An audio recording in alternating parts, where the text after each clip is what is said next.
Waking the Dragon, the fourth season of the original Yu-Gi-Oh series, is one of absurdly high quality. Growing up, I always believed this was a true canon season, and was shocked to hear otherwise. It's no surprise, as in no way is it inferior to the previous seasons, as you'll soon see. In fact, it's easily my favorite among them, to be honest. The main character is tested in new and bolder ways than ever. The enemy group making their first appearance are both mutually supporting and individually explored with surprising depth, bringing challenges to the main group that push their central traits to the utmost, forcing evolutionary introspection and character reform. The moral landscape of the series is given a good deal of complication. We've had sympathetic enemies before, and a subtle gray morality to the pharaoh had been touched on briefly, but here the good of the main character is overshadowed by the man on the other side. The enemy group Doma are given unique backgrounds and personal struggles that sew together into a neat, cohesive message, while its leader Dart's manipulative hand finds its way into each of their conflicts. This arc, while shorter than the others, shaves off a lot of what feels like, ironically, filler episodes, where not a whole lot is being explored or developed. This was especially true of Battle City. Waking the Dragons gets right into the good stuff. There's just one duel with a throwaway character at the very start to get everyone acclimated to the new duel rules and introduce the threat of Doma. With that said, if you like this sort of video and want to see more, please like and subscribe to the channel, it's most appreciated. Now for you watching, it may have been many years since you've watched this arc, but I bet if one thing really stuck with you, it was the character dynamic between Raphael and the Pharaoh. Raphael is special. It's quietly depicted to us immediately, as he's shown to have angel wings behind him. Raphael brings an insight on the Pharaoh unlike any we've seen. He's seeing through his skin-deep facade into his heart, which in coordination with his strategic thinking, allows him to control the Pharaoh's actions in their duel. By grasping the human nature of everyone, the unpleasant fact of the matter that gets locked out of sight and mind, most of all by the hero archetype. The moment of darkness that Yami had against Kaiba in Duelist Kingdom, where he'd do anything to win, even if Kaiba were to die. A decision his innocent inner child would be shut away from making, was thought to be a thing of the past. Promises were made and everything returned to normal. But Raphael's central wisdom is this notion of pure light being an illusion. The Pharaoh put a band-aid on a saber wound. The true strength is in assimilating your bad side with the good. This, I must have you know, is genuinely a deep notion, ripe for stimulating self-improvement. Especially in a peaceful society, we want to think we're incapable of evil, that we're such righteous folk beyond those that came before us, who were driven to commit reprehensible acts under pressure, the masters of our dark impulses. Just like Yami, this is really a matter of circumstance, and we for the most part have that demon lying dormant till times get really rough. For many, it's those negative thoughts in the back of your mind, that part of you that calls for spite, hate, anger, exploitation, deceit, things of the sort. This is another special purpose of human existence, adding on to Raphael's question of why humans were the only beings endowed with wisdom. He says we're meant to be the guardians of the world, and this ability to recognize and distinguish light and dark, and find order in the space between them, fits into this picture quite nicely. The Pharaoh, who always attempts to follow the virtuous path, wouldn't believe in some stranger who swears himself to an apparent evil secret society, telling him that he's not the good man he thinks, that in fact he's just an unfortunate set of circumstances away from being exactly what he demonizes in them. Raphael proves this to the Pharaoh, and in doing so would bring him to his knees like never before, utterly discredited and reset to nothing, a shattered sense of resolve, a broken legacy of the greatest duelist. He would cause Yami to break his own code that he's been professing the entire series even up to this very encounter. Raphael would for a time destroy what makes the Pharaoh special in more ways than this, as he acts on the antithesis of Yami's power of destiny. For Raphael, the answer to suffering is accepting the inescapable, that there are things beyond our control that no matter how hard we try, can never change.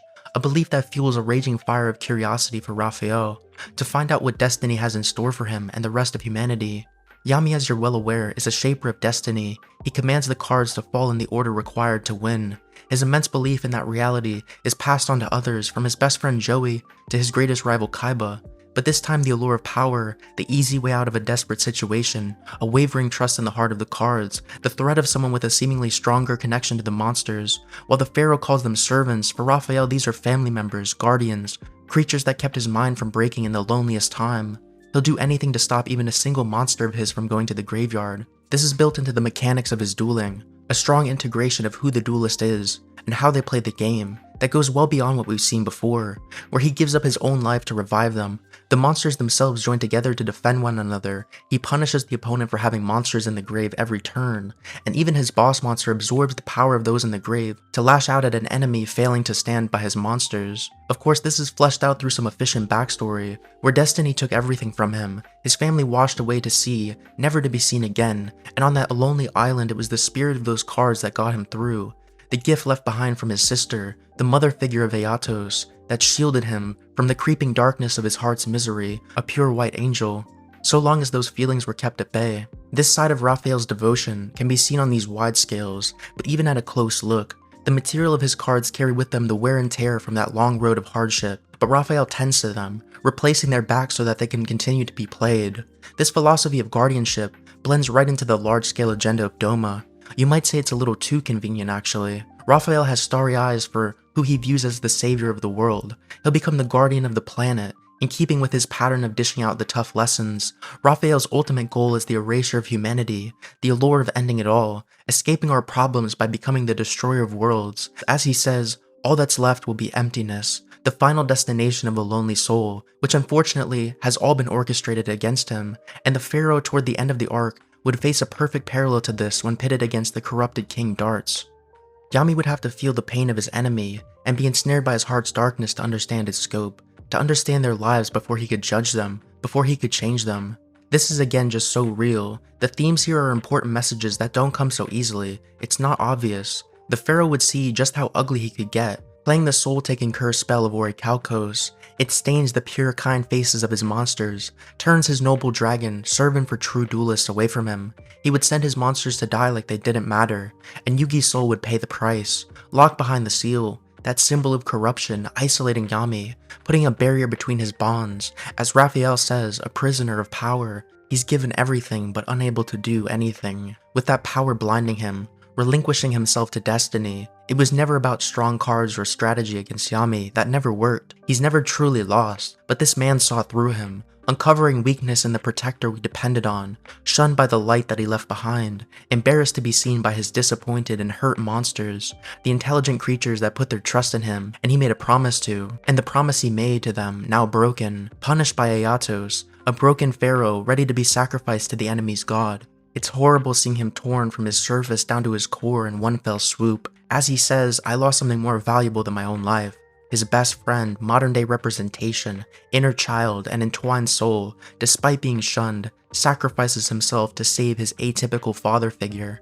This is the lesson for the pharaoh, that desperate lapse in judgment, the easy way out of his turmoil, the lust for power and victory, depending on the darkness of your heart to get by, will deal a fatal blow to your values and drag your loved ones down in the process. This starts to shape the picture of the Orichalcos and its users as a fantasy depiction of addiction. It preys on the troubled, corrupts them further, and is a solution and comfort that refuses to let go. You may not even notice it has a hold on you, as we'll see later with Raphael. This sets Yami down a journey of recovery, but in the meantime, those open wounds allow what used to be trivial adversaries to sink their teeth in deep, a cycle of cursed spirits preying on one another, attempting to sink him further. And again we can see the damaged viciousness of Yami, torturing his opponent, losing himself without that positive influence to balance him out. He's now experiencing a piece of that lonely path Raphael had held over him as something he couldn't relate to, a change of circumstances radicalizing him into the sort of image he would have condemned, a subtle uniting of enemies through pain. Now the burden to snap him back to his senses fell onto his other friend Taya, a fitting supporter who helped him regain the minimum needed confidence to get back on his feet way back in Duelist Kingdom, when Yugi had become disillusioned by his lack of self-control. The magical elements of the verse continue to heighten themes, as Yami is able to walk through a realm of spirits, to do some literal soul-searching, to find a recipe for conquering this unprecedented hurdle. A moral blindness had set in for Yami. As he says, I don't know what's good and bad anymore. He would have to look into the mirror and confront the darkness within him. Yugi is that mirror, but there's fear and self-insight for someone who's such a mystery to themselves. He's been labeled the destroyer of civilizations, a cursed pharaoh who brought ruin to his people, so he's scared to regain his memories. But that is the root of his problems. That lack of self-awareness is what led to his downfall. The fear of failure is what led him to give in to temptation. The person closest to him digs into his heart with this fact, affirming him as a coward who's afraid to get hurt. Think back, Yami's been trying to banish the darkness in his opponent's heart the whole time, since the first episode against Seto Kaiba, but even back then we knew this wasn't a true solution. The darkness would bubble up again, as we saw it return in the form of the embodiment of Kaiba's darkness. This arc is forcing him to remodel the whole outlook on his purpose as a pharaoh, a true duelist, and a hero. He must instead bear the burden of their darkness, share the experience to reach a complete empathy, and take the weight of their pain onto his shoulders, enduring for all time as the chosen one. Without this, he's labeled a mockery of a king, and Yugi would proceed to show him the error of his ways from a third-person perspective, the corruption of the purest person he knew, the one who'd always been by his side, holding him up with emotional and strategic support, but now he stands against him, even foreshadowing their end-of-series separation, now acting just as the Pharaoh did in his duel with Raphael, but also reminding him of his bonds, that there are meaningful connections with the world that can be a source of inspiration and courage to keep going, even when you feel like you're all on your own. As Yami says, "What can be seen but remains unseen supports me." This new perspective restores Yami's resolve. He deems the one who brought him this invaluable truth as a duelist truer than himself, which fits perfectly into the later resolution of the arc, spreading awareness of those unseen ties that carry the potential to give us purpose and strength when we need it most, is exactly how Yami would end up saving the world later on. Yami would hold on to the hopes of his monsters, to keep them out of the graveyard, and onto the memories of his friends and comrades, defending it with his gift of remarkable power. He would get a second chance to test himself under more or less the same circumstances, displaying his newfound growth against Raphael, whose resolve and ambition had grown in its own right, now with the intention of bringing forth the darkness of his human heart, and reaching out to it with the light, attempting a spiritual harmony, with him as the person to bear the weight, a man willing to give up his life and soul for his purpose, to fall down into the hole without fear like the Pharaoh needed to do. This has the markings of another lesson for the Pharaoh, for he would take on the same challenge of uniting these energies by the end, with all of its agony and loneliness. Raphael exists to see fate play its course, and the Pharaoh exists to mold it with the power of his bonds and imagination. The death of Raphael's parents, the loss of Yami's heart, the shame that they would both know of betraying those closest bonds, a continuous spiral of converging and diverging storyline. As one draws further from their shared purpose, the other is there to pull them out. The ugly side of Raphael, whose restraint had been held over Yami's head before, now emerges in an attempt to bridge the two opposites, which does seem to be his own unconscious attempt to deny fate. As Yami says, his dueling ideals and the seal are incompatible, and as Raphael said before, it's only natural for light and darkness to be on opposing sides. Yet the man who wishes to sit back and watch what fate has in store, wishes to defy the natural order. The internal conflict expands beyond him, with the corruption of his monsters, staining the pure guardian angel that protected him when he was little, with the curse of death, a curse that would not permit any other guardians to be alive. Raphael's graveyard would become flooded with monsters, a betrayal of the values that made him so special. Ring a bell? The skeletons in his closet that could never be extinguished are expressed by the rise of Dreadscythe, who, as Raphael says, lives because Aeatos is in the graveyard, the bones of his family that he could never truly get away from. The cold fate dealt to him by the hands of destiny wasn't actually sitting comfortably within his psyche. As he says, even I can't get rid of Dreadscythe now. This monster would gain an equal and opposite strength to the guardian Aeatos, thriving off of the monsters now filling his graveyard. This internal drama is being depicted through the tides of dueling. This cry for help rings louder than words could for the Pharaoh, who is now fit to receive the pain in his enemy's heart. He would summon forth the dragon that stands as a living example of the Pharaoh's inner integrity, along with the mother figure of Raphael, to impart a lesson of his own, to remind him of the bonds he left behind, that cling to life in ways realer than he knew, a strength to correct the course of history without a return to zero, without embracing the nothingness of Doma's machinations. Another path for him to go, the Pharaoh bringing change for the better to the lives of his fated adversaries. This is the Pharaoh we remember, and this wonderful duel closes out with a heartwarming resolution for Raphael, seeing the error of his ways, reuniting with his family and monsters, spared from damnation for overcoming his heart's darkness. This greatly balances out the emotional profile of Yami and Raphael's two duels, sad on one end and happy sad on the other. Now all of this is great, but it's contained within another Venn diagram of complexity, because after all it was the hand of darts that led Raphael down this path in the first place, and as we'll discover, these new characters' history, like Yami, are missing vital pieces. Dart's existence underlies the core conflicts of the arc up to this point. He's the orchestrator of history. With all this talk from Doma about accepting destiny, it's ironic that Darts would be manipulating it to such an extent. With that said, Darts' ideology is rather interesting. It goes, the origin of all things is the darkness that preceded light, and the natural course of reality is extinction, heat death, submergence into darkness, and a return to zero, universal reset. It might appear that Darts is at odds with the light. After all, he's trying to snuff out all that remains. However, the missing component and what maintains his position as simply an immoral savior is that he intends to recreate the world with quote-unquote perfect humans, adding to the pile of inescapable truths professed by Doma. is this idea of the inevitability of human darkness taking over, born from the innate advantages people are born with.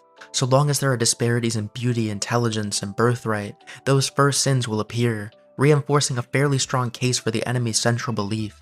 Even if we don't agree with his solution, his skepticism in the Pharaoh and even Raphael is very understandable, even more so as Darts directly shows Raphael to be at least partially mistaken.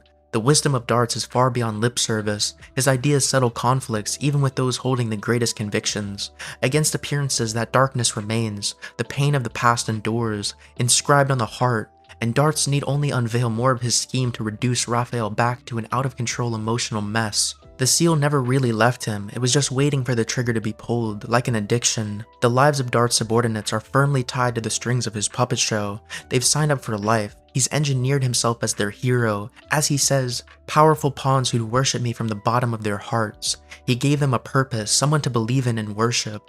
A plan to fix the root of the problems that Darts instilled so profoundly in their lives. This gets at the twisted virtue of Darts. He's trying to create a world where the fall of Atlantis can never happen again, a place where the miracle in the universe that is intelligent life can shine on forever. But he'll achieve this by any means necessary. To that end, the Pharaoh is the reason to fight.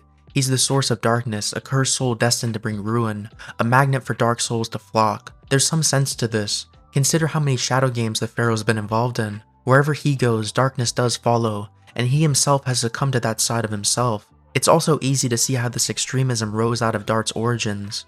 That grand experience of a man who's lived for 10 millennia lends to a swelling pessimism towards the potential for human progress. Darts once reigned over a utopian society. This was the case study for how a civilization should be, aligning perfectly against the ways the world had gone to hell. From Raphael's perspective, Atlantis, while deepening the lore of the series greatly, is used as a staging ground for age-old truths to play out. This society was once in harmony with nature and without greed, until the Earth sent the Orichalcos stone to test humanity. Worth noting, the Earth is represented as having intention, implying a sort of natural divinity, the planet itself handing out knowledge and tests for its inhabitants. Now you might ask, why would the Earth give such a test? And the answer I can see is to know if we were worthy of knowledge and creativity, if we could be fitting guardians for the planet. It's not for an animal to control the primal urges that move them, it's on humans to introspect and create harmony within, so that they might maintain harmony in the world. Can we control ourselves once the light of our imagination brings forth abundant riches and conveniences? Well, this is precisely where the Atlanteans failed, and from all observations this never changed, it only got worse. As Doma sat by for thousands of years hoping things might change, it's easy to relate with the idea that humans are a little bit doomed. We can't overcome what divides us, we can't overcome our self-destructive impulses. But of course this show isn't leaving us with simply a message of pessimism, rather setting up the main character to resist that strong narrative from history. And it's important to note that there's more the world has to tell us in the context of Yu-Gi-Oh! There is a chosen one, a pharaoh destined to change the world. As Dart says, strong souls that could control the dark resurrected, to take on this problem in his own self-sacrificing way, a role he's been training the whole arc to meet the mountainous standards of. These two savior archetypes clash head-on in the climax of the arc, every core theme and idea heightened in the ultimate test of character. This battle takes loneliness, nihilism, resisting temptation, bonds, harmony with nature, and destiny all to new heights. It's a cumulative exam to answer the question, can the Pharaoh take all that he's learned and overcome the progenitor of this opposing ideology? Can he be the uniting force for all, and take on the whole world's burden? As the duel with Darts drags on, he exhibits control over the Orichalcos far greater than before, unlocking more layers to the seal, and controlling the duel to an overwhelming degree. From an advantageous position, Darts lays on the psychological barrage, the helpless state of battle, the fear of his past, the curse of his soul, the isolation from comrades, a happy reunion in the afterlife, even a warming empathy, telling him that only he understands the Pharaoh's pain, doing precisely what Yami is meant to, only for the opposite aim. Extending the invitation to destiny's end. Another easy way out, an opportunity for the Pharaoh to free himself from all of it, to just concede. The Pharaoh walks on the edge of letting it all go.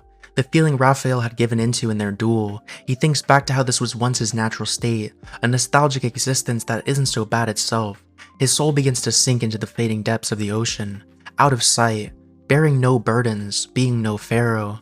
But something can still reach him, where nothing else could. It can't be seen but holds the value of Yami's continued existence in place for all time. The memories and collective will of everyone who supports him. He can't be nothing as long as he carries these, this source of life and light. He'll be reborn forever, as he says, as long as I have this vessel inside me, I can keep reincarnating. This does double duty of uncovering the force that allows him to exist in the modern age, as well as giving him the total mental restoration to accomplish his mission, and becoming a living demonstration of the truth he'd fight back with in this philosophical war. As long as we hold on to these invisible ties, we can have the power to push back the darkness every time it seeks to consume us. If the master manipulator leading this movement can't turn the pharaoh to nothing, then perhaps the light will persist forever. This revival creates a severe whiplash in the emotions of the battle, from the lowest lows we've seen, quivering with the allure of submission, depicted through the symbolic sinking into the ocean, without so much as his clothes, his resolve fading away to a drop in the ocean, accepting defeat, the thing he resorted to using the seal in order to avoid, a core uncontrollable drive of his throughout the series undone in a moment. And in the next, an equally strong negative current raising him up, fueling him with magical energy, shoving back the encircling gate to oblivion, the shadowed eyes of a formidable warrior, the golden rays of the hero we know at his best, the rejuvenated purpose of a 3,000-year-long journey, the classic decree of impending victory, a man fit to defy the cycles of human sin and the universe itself. A new door to the future staked on the life of a single monster with 2100 attack points, the codependency of humans and monsters that Raphael toted re-emerging. If we go, let us go together. If Dark Magician Girl is destroyed, he loses. Pieces collected along the journey, quietly brought into the endgame. The legendary dragons are shown to be in truth, people with absolute wills, unbreakable bonds, and when united they generate an attack power that reaches infinity, able to break the infinite powered embodiment of the heart's darkness. The dragons turn out to be symbols of these positive themes we've discussed. Yami overcomes Darts. Darts makes his sacrifice to the cause, giving himself up to his god. The darkness of the heart that's been central to the arc is embodied at a larger scale than we've ever seen, this negative collection of human nature, to anti-parallel the sort of strength we've seen Yami draw in both prior seasons, and it's time for the Pharaoh's greatest showing of this to match. He is the center of attraction for all of it, the person who can make the most out of every person's cry for help. Pooling their tiny contributions together, the monsters flock, the friends and foes send their small glimmer of light, and the Pharaoh harnesses it, showing everyone the path to resurrection that he's fought for. May the wise learn from his mistakes and use the light as the vehicle for continuance.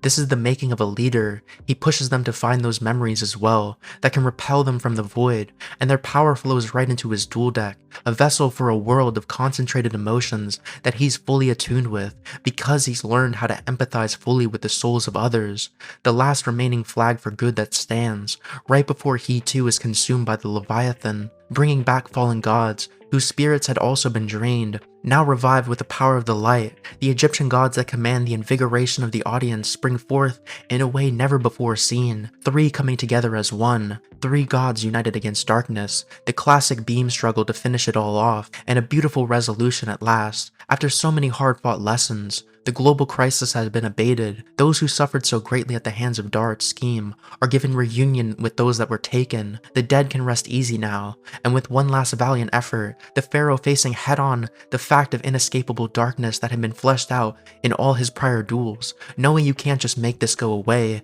banish it to the shadows. His purpose is to shoulder everything, and so the collective darkness of humanity is sealed within the Pharaoh. Even Darts is saved in the end. Freed from the Orichalcos, his burden as a king that he worked so hard to fulfill was lifted by Atem. Easily his most heroic display ever. I hope that now at least you can see where I'm coming from when I say this is simply the best arc we've covered, and it's not close. This is a great narrative.